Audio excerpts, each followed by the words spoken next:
BSF ওনার বাড়িতে গিয়ে বলে এসেছিল আমাদের অপারেশন সিঁদুর না হলে আগেই চলে আসবে, এবং উনি হেলদি ছিলেন। আমাদের যে এমএলএ ডেলিগেশন টিম গেছিল ওখানে অম্বিকা রায়, বিমান ঘোষ, পবন সিং, এক্স এমপি অর্জুন সিংহ একদিন গেছিলেন। আমরা ওনার বাবার সঙ্গে টাচে ছিলাম, ফ্যামিলির সঙ্গে টাচে ছিলাম। বিএসএফ এর অফিসাররাও গেছে, বলে এসছে যেহেতু অপারেশন সিঁদুর চলছিল তাই হোল্ড হয়ে গেছিল, কিন্তু তিনি ফিজিক্যালি একদম সুস্থ ছিলেন, স্বাভাবিক ছিলেন। এটা অনেক আগেই কনফার্ম করা হয়েছে। আর আজকে এটা নিশ্চিতভাবে আমরা সবাই খুশি, ভারতীয় হিসেবে খুশি, কারণ এখানে সংকীর্ণতার কোনো জায়গা নেই। এটা রিসেড়ার ইস্যু, হুগলির ইস্যু বা পশ্চিমবঙ্গের ইস্যু নয়। তিনি ভারতীয় জওয়ান, ভারতের প্যারামিলিটারি। তাকে আমাদের শত্রু রাষ্ট্র পাকিস্তান কবজা করেছিল। তার ফিরে আসাটা যারা ট্রু ইন্ডিয়ান শেকু মাকুদরা ছাড়া তারা প্রত্যেকেই হ্যাপি হবে। আমরা ওয়েলকাম করছি এবং all credit goes to Bharat সরকার, যশস্বী স্বরাষ্ট্রমন্ত্রী, তিনি প্যারামিলিটারি ফোর্সের মিনিস্টার, এবং obviously mister Daljit Singh, the DG BSF.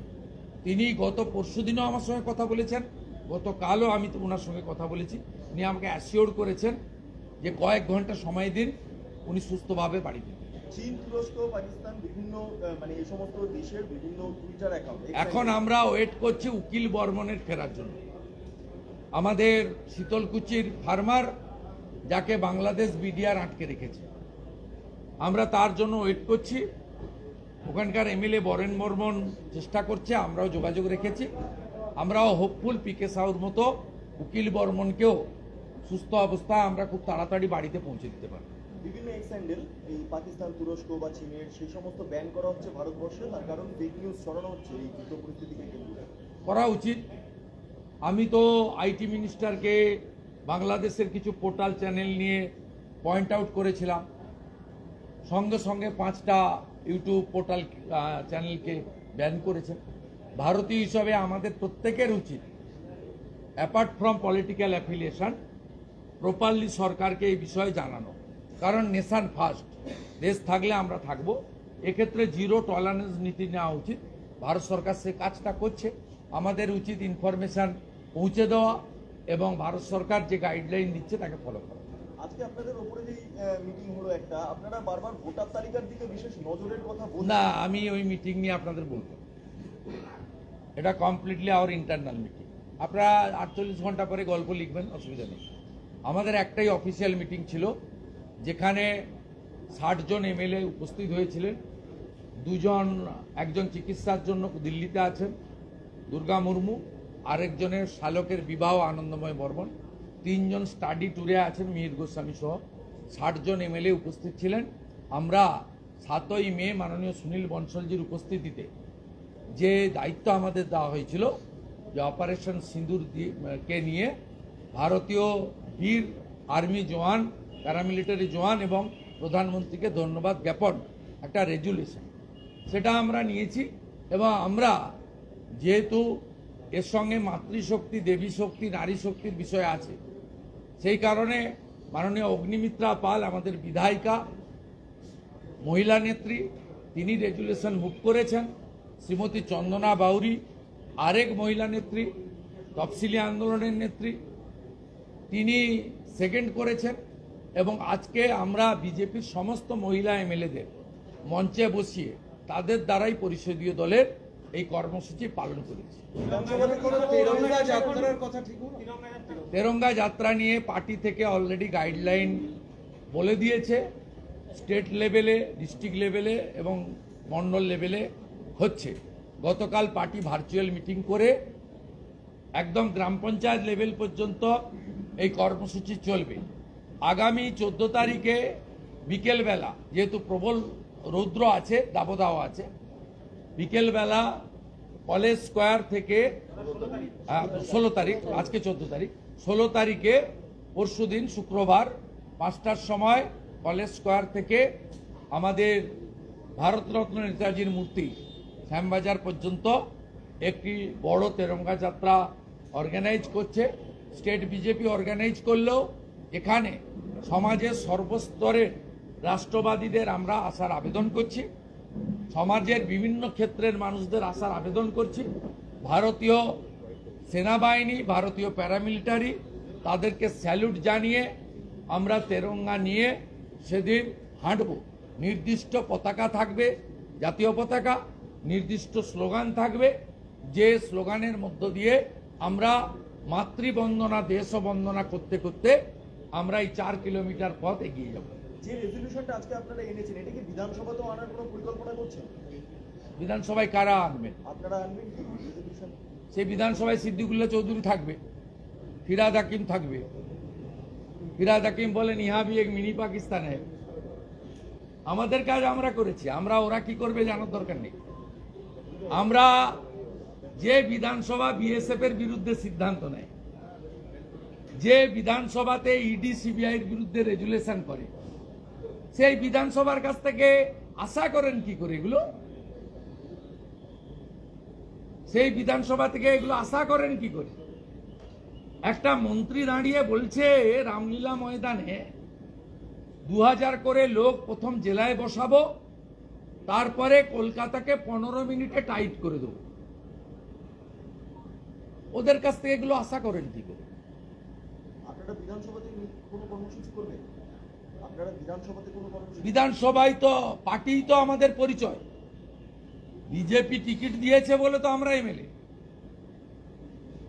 তাই পার্টি অফিসেই রেজুলেশন হলো, বিজেপির এমএলএরা করলো, পার্টি আমাদের ডাইরেকশন অ্যাডভাইস করেছিল।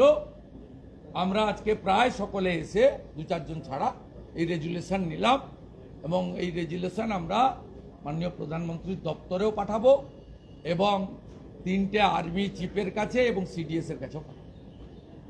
শুধু এই বাণিজ্য বিতর্কের মধ্যেই দেখা যাচ্ছে যে ভারতের প্রতিনিধি দল পীযূষ গোয়ালের নেতৃত্বে আমেরিকায় যাচ্ছে। কোথায় বাণিজ্য বিতর্ক? ট্রাম্প যখন বলছিলেন তা নিয়ে 14 সালে 12 নম্বর অর্থনীতি, আজকে 4। মোদিজি ডাইরেক্ট বলেছেন 26-এ আমরা 3-এ যাব। সবচেয়ে গ্রোয়িং ইকোনমিক্যাল কান্ট্রি হচ্ছে ইন্ডিয়া, ভারত। তা আমাদের কোনো কম্পিটিটর নেই। আমেরিকার সঙ্গে তো ট্রেড রিলেশন ছিল, আছে, থাকবে। মোদিজি যে ভাষণটা দিয়েছে তাতে বলেছে talk and trade, talk and terror, trade and terrorism, আর রক্ত এবং খাওয়ার জল। সেখানে তো পরিষ্কার করেছে জঙ্গিবাদকে যারা সাপোর্ট করবে তাদের সঙ্গে একসঙ্গে বাণিজ্য এবং জঙ্গি চলতে পারে না। সেটা তো জঙ্গিবাদকে আশ্রয় দেয়। আমেরিকার প্রশংসা না করেও আমি বলতে পারি জঙ্গিবাদের যারা আমেরিকাও বারবার আক্রান্ত হয়েছে এবং আমেরিকাও জঙ্গিবাদের খতম করার ক্ষেত্রে ভারতের সঙ্গে কাঁধে কাঁধ মিলিয়ে অনেক জায়গায় কাজ করছে বা ভবিষ্যতেও করবে। তাই আমেরিকা যাওয়ার সঙ্গে বাণিজ্যিক উত্তেজনার কোনো সম্পর্ক নেই। কিন্তু এক শ্রেণীর লোক বলছে যে আমেরিকার চাপে মোদিজি পিছু হতে বাধ্য হলেন। এটা নিয়ে বলার জন্য জয়শঙ্কর জি আছেন, ভারত সরকার আছে। মোদিজি তার ভাষণে ক্লিয়ার করে দিয়েছে ফোন কে করেছে। উনি 24 তারিখে বিহারে বলেছিলেন ভিতরে ঢুকে মারব। 100 কিলোমিটার ভিতরে ঢুকে মাসুদ আজাহারের বংশকে নির্বংশ করেছেন। জানাজার নামাজ পড়েছে। তো মোদিজি ছিল বলে সম্ভব হয়েছে। গুঁড়িয়ে দিয়েছে পাকিস্তানের সমস্ত এয়ারপোর্ট। ওদের বলুন না আমাদের একটা রাফেলে ভাঙা টুকরো দেখাতে, আমাদের বলতে হচ্ছে না। ওদের পার্লামেন্টেই ওদের এমপিরা বলছে যে ডিফেন্স মিনিস্টার বলছে আমি সোশ্যাল মিডিয়া থেকে জেনেছি। This is Pakistan. তাকত দেখিয়ে দিয়েছে এবং বাইরের অস্ত্র লাগবে না, লখনৌতে তৈরি করা ব্রহ্মসই গুঁড়িয়ে দিয়েছে। বিকাশ রঞ্জন ভট্টাচার্য বলছেন যে পাকিস্তানের সঙ্গে কথা বলে জঙ্গি দমন করা উচিত ছিল। হ্যাঁ, বিকাশ রঞ্জন ভট্টাচার্য বলছে তিনি কে? পাকিস্তানের সঙ্গে কথা তিনি বলে কে? জঙ্গি দমন করা উচিত ছিল। তিনি কে? উনি কে? এদের বাপ ঠাকুরদা 14 পুরুষ তো চীনে আছে। এরা বিবেকানন্দের নাম বলে না, নেতাজি সুভাষচন্দ্রের নাম বলে না, এরা বিনয় বাদল দীনেশ মাস্টারদা মাতঙ্গিনীর নাম বলে না, এরা ঋষি বঙ্কিমচন্দ্রের নাম বলে না। এদের বাবা ঠাকুরদা, তার উপরে যদি কিছু থাকে কার্ল মার্কস, লেনিন, হোচিমিন, মাও সেতুং, স্ট্যালিন, মুসোলিনি। বলছি কংগ্রেসের একটা অংশ তারা আচমকা এই ইন্দিরা গান্ধীর 71-এর সঙ্গে আজকে মোদির যেই বিষয়টা তারা তুলনাটা আমরা এসব বলতে চাই না। মোদিজি তার স্পিচে বলে দিয়েছে পাবলিক পুরো নরেন্দ্র মোদিজির সঙ্গে আছে।